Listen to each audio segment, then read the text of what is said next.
Hey guys, Omni here. It's finally time to dive into episode 2 of Marvel Studios' What If. The first episode I thought kicked off the season pretty strongly, with the whole Captain Carter thing, basically doing like a speed run of what would be different in Captain America, the First Avenger, if Peggy made a different decision and it resulted in her getting the serum instead of Steve.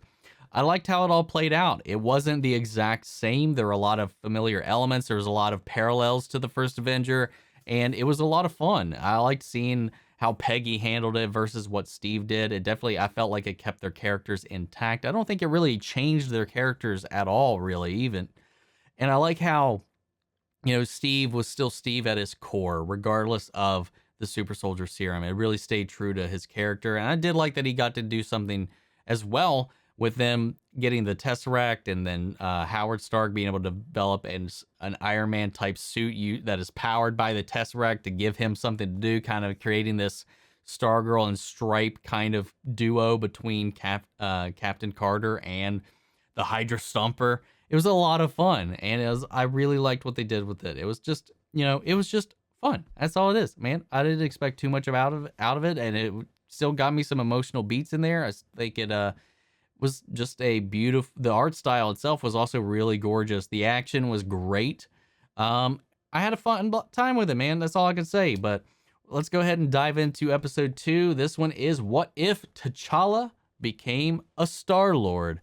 So we'll be checking this one out. This is again, T'Challa will be voiced by Chadwick Boseman, so I do want to give a big old rest in peace to the King of Wakanda himself. It's being one of his final performances. I'm really excited to kind of see how that goes and how it is. And I hope it's fun. I hope it's interesting. I can't wait to check it out. And if you want to see my full-length reaction to the entire episode, not just the 10 minutes that make it into YouTube, you can go check that out on a Patreon, or you can become a member on my YouTube channel itself. We'll get you access to the same stuff. We're covering all the Disney Plus Marvel shows, as well as the Star Wars stuff, a lot of DC stuff as well. If you're interested at all, it just helps support the channel. But guys, let's dive into this episode and get this a-going. What if? Okay, so all that up to the title card was the same this time around. But where you see light, I see worlds and the countless stories that fill them. That was cool.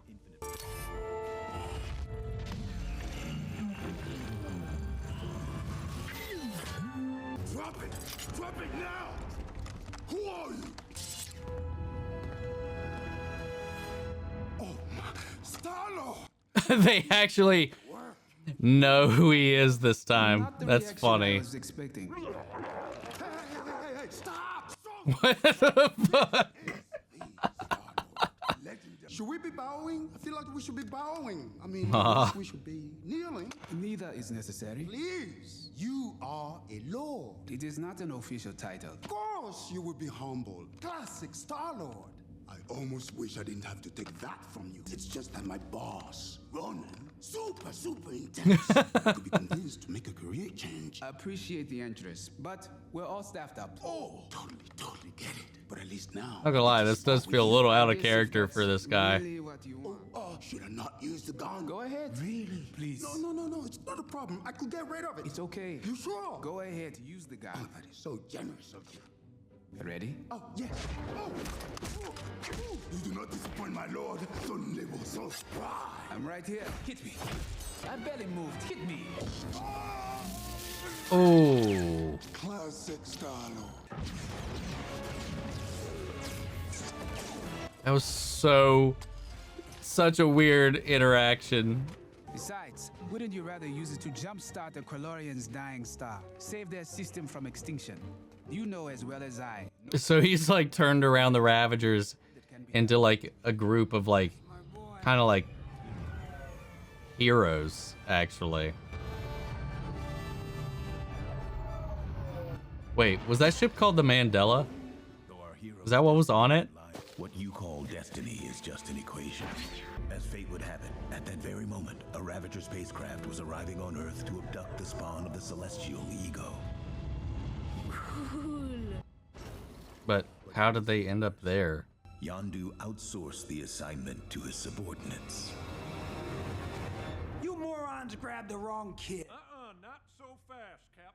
2 sea holes, 2 ear holes, 1 8-hole. Everything checks out. Does this really look like Peter Quill to y'all? All humans look alike to me. The cosmic readings where he was took nearly broke our dial. You sure don't seem too freaked out about all this, kid. What you doing out there all by yourself anyway? Exploring the world.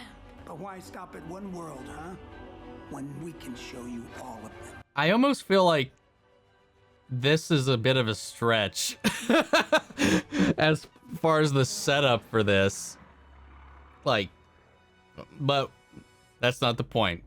We'll just roll with it. How exactly did you stop Thanos, the Mad Titan, from decimating half of the universe? Oh, no. I'm a big enough man to admit when I'm wrong. What the fuck? Sometimes the best weapon in your arsenal is just a good argument. Aye, aye, Commander. Although I still assert my plan was not without its merits. Still just genocide, big guy. And I'm pretty sure it's efficient. What the fuck? Your money is no good here. Drax is a bartender? You are the Star-Lord. You saved my home world from a Kree invasion. All in a day's work. Let us take a picture to send to my wife and daughter. I would prefer... So he prevented the Kree invasion, Thanos' rule, all the stuff. He still has his kids and his wife and all that. I don't know. He looks pretty good from where I'm standing. So I feel like, Hey, Cha-Cha. what the fuck? Pretty valuable loot you got here. The big guy know you have this? God damn, Nebula looking good. When I was young, Yondu attempted to return me to Wakanda, but it had been destroyed. I'm sorry. What? Just another senseless war. You lost your home, and now you save everyone else's. That's the name of this tune, huh? Something What? like that. What war? They're called the Embers of Genesis. Nutrient-rich cosmic dust from an ancient supernova with the power to terraform entire ecosystems. We could feed billions of people on millions of worlds and eradicate hunger across the galaxy. Don't tell Captain Genocide over here. So who's the mark? Tanalir Tavon. The Also Collector. known as- The Collector? As in the most ruthless kingpin in the intergalactic underworld? But when I went straight, Tavon saw an opening and filled the power vacuum. We can all agree the Collector is dangerous. Yondu and I will pose as sellers looking to unload that orb you recovered on Morag. But really, it'll be T'Challa inside. Our head of security, Proxima Midnight. That is when you cause the distraction. Stop! I thought we were faking it! Yeah, well, try calling me Captain Genocide again, new guy. Captain Genocide! Ravagers will start a riot, drawing the attention of the Black Order. We have a situation. All units are in our position. Aw. All this suffering, and for what? My guess, he's compensating for something big. Or small, if you catch my drift. I'm looking for something. The Embers of Genesis? You know where I can find them. Cosmic Flora down the hall. Take a Louis at the Frost Giant. Gonna see a sign for Elvish literature? Ignore that. Total snooze. Give me the tour. Wow. Really? You know what they say. When you're out of luck, always go duck. Who is that? Who's that voice? Really? Totally. I can't believe T'Challa and Howard the Duck are teaming up in this. Dude, we have to go. Where you going? Come back here. Are you crazy? Happy hour just... Alright, well, that's over. Oh, wow. One of those ended up here. Cannot be. My Oh. son, T'Challa, Crown Prince of Wakanda, was abducted from Earth. If you have any information regarding his whereabouts, we ask that you respond to this homing beacon, and we will search every last one of them until we find you on this plane or the next. Damn. Oh, Cha-Cha. I hope you can understand. I had a debt with the Collector, and you were the payment. lie to me. I was protecting you. Are we talking about the mission, or is this family stuff? Told me my homeland had been destroyed. My family. Oh. Is that protecting me? Okay. You're an explorer, Star-Lord. You don't belong down there with them. You belong up here with us, with your family. You are not my family. You never were. Damn, that hurts. Oh, shut up. The Collector is ready for you.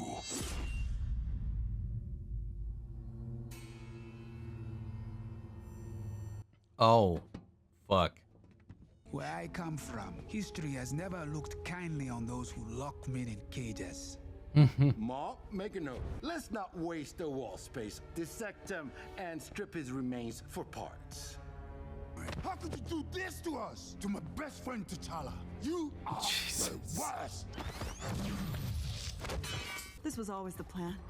I told T'Challa that the Collector was after him right from the jump. What is this job? More of a ruse. You see, I have this guy okay. with the Collector, and I had no idea about that Wakandan ship. All I knew was that we had an opening to settle my debt with the Collector and steal the Embers right out from under him. Oh, damn. You guys are good. What about T'Challa? Not to worry, he's keeping his escape plan. God, he's getting on my nerves at this point. Jesus. By a slave standard, you are foolish. It is vibranium. Ooh, no. Oh, that would hurt. I am forever in your debt. I hope she gets a good end this time. Oh, Jesus. Is that a Korg fist?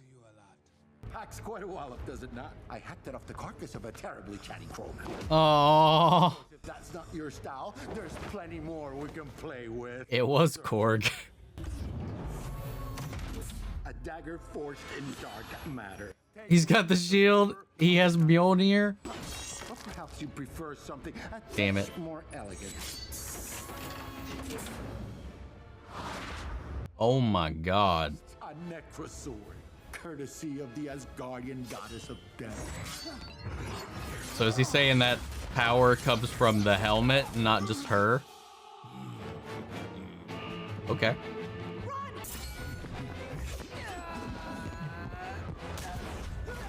Get to the ship. Are you crazy? Not crazy. Mad.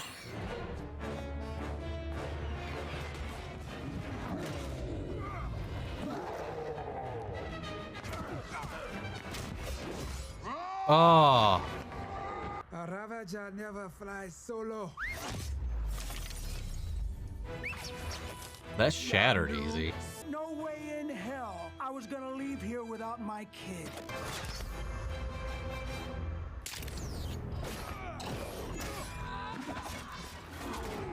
God damn.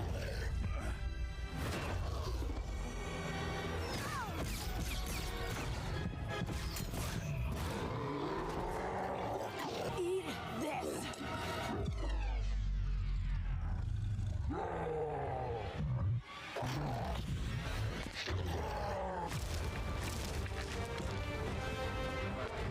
Oh.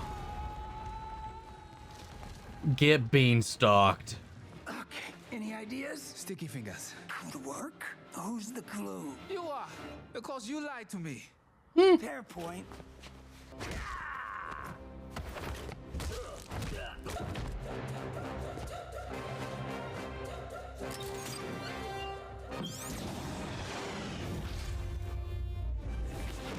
I trust you'll know what to do with this. Oh, I have some ideas. Karina, can I have my break now? No touching, Karina. Yes. No, no. Then I will see you at the rendezvous point. Copy that, Cha-Cha. Oh. Baba. My son, I knew you would find your way home. My friend, that sounds an awful lot like genocide. No, because it's random. And I might add, efficient. And from one family reunion to another.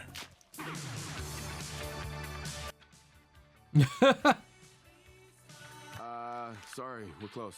Too bad this might spell the end of the world. But that's a story for another day. Whoopsies. Aww. That was a fun episode. I like the concept art for what they're showing right now too. I like seeing that kind of stuff. But yeah, I liked it. It was really fun. I never remember Jimon Hutsu's character's name within the MCU, but my God, was he getting on my nerves a little bit, like throughout the episode. It was cute at first, it was funny at first, but God, they ran that joke into the ground. But I still had fun with it. Like the premise, like, yeah, it was like, okay, well, how did they make that mistake? Obviously, they just needed to play dumb, just get the story off the ground, and I'm fine with that. I just was hoping for a little bit more of an explanation as to why they went to Wakanda instead and grabbed Chadwick instead. Well, not Chadwick, T'Challa instead. But it's okay. It's whatever. But I think it's like funny, like T'Challa, which I guess would make sense because the way T'Challa was raised and his personality, he would have a very different effect on people than Star-Lord's. Like he was definitely egotistical. He was definitely self-centered in a lot of ways. He definitely carried his trauma with him in a way that didn't allow him to make very strong connections. And T'Challa would have had definitely the opposite effect of that. But I like how it's like it was to the point where he convinced Thanos not to do what he did, which is kind of interesting. Nobody up until this point has ever posed the opposite argument or a different argument that Thanos was like, I see what you're talking about here. It's a little bit of a stretch, but it was funny for what it did. He prevented pretty much the entire war with Thanos, like going out there and fighting like everything. Like, you know, Drax ended up as a bartender, which also feels weird and a little out of character. How does that happen from his like warrior culture? His daughter and his wife are still alive, so like I would imagine he would just been back on their planet. They're not fighting in the war with the Kree or anything like that now, so whatever. It was funny. I see why they probably didn't reach out to Dave Bautista to voice that character, because he probably, considering his displeasure vocally he's been with like the direction Drax's character has gone, he probably would not have liked to have done this part, even though it did seem a little perturbed that they didn't even bother to ask him for voicing his character in this. Nebula, with Thanos having like not done any of the shit that he did, Nebula pretty much has a much better life and has a full head of hair, is looking fine. No sign of where Gamora is though. Nothing there. Like no hints of Gamora at all in this one. I like how the Collector kind of filled the Thanos power vacuum, got beefed up, and became like this galactic, like I don't know what the word is, just like mafia boss really is all he kind of ended up being. The little bit of T'Challa working with Howard the Duck was kind of funny. That was cute. That was it. Overall the episode was really funny. It was really interesting seeing how Star-Lord kind of T'Challa being Star-Lord changes things in the galaxy more so than like Peter does. And again, I think that really lines up with Peter's personality and his struggles and part of what he needed to do as far as character growth. The music was great. The action was entertaining. I liked seeing the little Easter eggs in there, like all the shit that the Collectors obtained. I want to know how he got Cap's shield, let alone Mjolnir and Hela's helmet. And I didn't get a good look at it. And I'm sure once the new Rockstars breakdown comes out, we'll get a glimpse of what else was in that case, because I didn't get a chance to see. And I believe that the ship had was named the Mandela, if I saw that right, in the beginning, because it was just a quick frame where I didn't get a good look at it. because I wanted to see that and see what it said on it. But I'm trying to see if I can find it real quick without holding up the video too much. But anyway, it was just a lot of fun, you know, seeing Thanos kind of play his role in this, and it was just really interesting how they kind of pulled out these different ideas and how this kind of cascades, and also how that left Peter completely defenseless and back on Earth with just to be nabbed by Ego later. So if Ego like gets his way in this world, as fun as it is, as much as Chadwick changed things in the galaxy for the better, Ego pretty much wins. So it's not all sunshine and rainbows, because at the end of the day, who's going to stop Ego from hatching his seeds across the galaxy on all these worlds that he's implanted? So yeah, there is that. This world pretty much is probably doomed to fall at the hands of Ego, unless we revisit it. We know Captain Carter makes some appearances later, so I think some of these what if scenarios, and when the opening, considering the opening doesn't change, I'm wondering if all the worlds that we are seeing here are the result of the Captain Carter choice, like of that, because we keep the same opening, and it talks about how that one choice can splinter into a bunch of different choices. So I'm wondering if we're watching we're watching the branch that starts with Captain Carter, and then we're seeing how that also kind of ripples and how some other things, and that will allow her character to pop up in other timelines where things are slightly different or whatever, because we saw her interacting with the evil Doctor Strange in the trailer. So I'm wondering how that whole thing will go in the long run, but I'm not going to spend too much time in this video kind of pondering that. So, but guys, what do you think of this episode? I'd love to know your thoughts. Sound off in the comments. Let me know your thoughts down below when we carry on the conversation after the video, or you can join me in my Discord. We could talk about it there, or follow me on my socials. Links to all that's in the description of this video. If you want to see the full length unedited reaction and watch along format for this episode, so you can see all the bits that I cut out of the YouTube video, you can check that out over on Patreon, or if you become a member here on the channel, get you access to that as well. But guys, before we go, I do want to shout out our channel legends, Mandy Share, Ryan, Karen, Jason, Coleman, and Philly Vane. Thank you guys so much for your support. But that's been the second episode of What If, and I will catch you guys next week for episode 3. Take care, everybody.